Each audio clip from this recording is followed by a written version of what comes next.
আজ ফোনের গ্যালারি ঘাঁটতে ঘাঁটতে দেখি আমি তো শান্তিনিকেতন ব্লগের লাস্ট পার্টটা আপলোডই করিনি, ইভেন কি এডিট করতেই আমি ভুলে গেছি। সরি, অনেকটা লেট হয়ে গেল জানি, বাট ব্লগের লাস্ট পার্টটা না হয় দেখেই নাও। সেদিন যেহেতু বোলপুরে আমাদের লাস্ট ডে ছিল, আমরা সেদিন সকাল সকাল না বেরোলেও মোটামুটি 10টার দিকে আমরা কিন্তু আশ্রম থেকে বেরিয়ে পড়ি। বেরিয়ে প্রথমে আমরা এই জায়গাটায় যাই, এখানে নাকি বাহার শুটিং হয়েছিল, বাহা যে সিরিয়ালটা হতো সেটা শুটিং হয়েছিল। তারপর চলে যাই আমরা আবার সোনাঝুরি হাটে।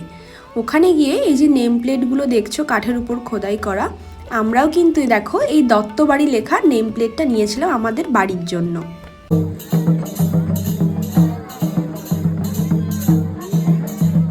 যেহেতু লাঞ্চ টাইম হয়ে যাচ্ছিল, ওখানেই রামশ্যাম রেস্টুরেন্টে আমরা কিন্তু খাওয়া দাওয়া সেরে নিই।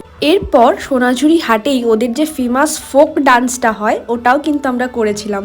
খুব খুব খুব মজা হয়েছিল।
সোনাঝুরি হাট থেকে বেরিয়ে আমরা চলে গেছিলাম বিশ্ব ক্ষুদ্র বাজারে।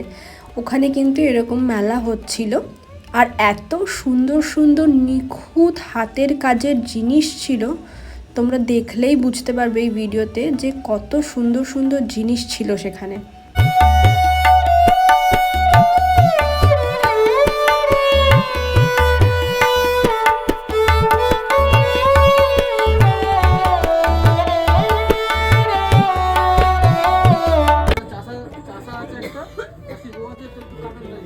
দারুণ দেখাবো আমি, দেখাবো দেখতে যেতে দেখাবো।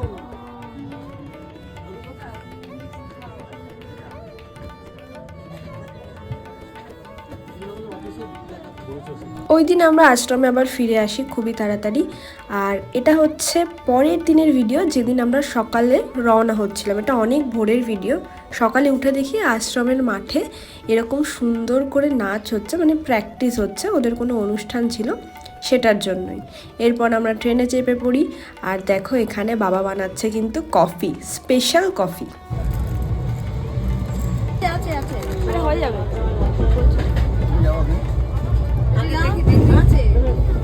শান্তিনিকেতনের অনেক সুন্দর সুন্দর স্মৃতি ও অভিজ্ঞতা নিয়ে আমরা ফিরে আসি বাড়ি। তোমাদের যদি আমার ব্লগগুলো ভালো লেগে থাকে এবং এরকম ব্লগ যদি তোমরা আরও দেখতে চাও, চ্যানেলটাকে প্লিজ সাবস্ক্রাইব করে দিও।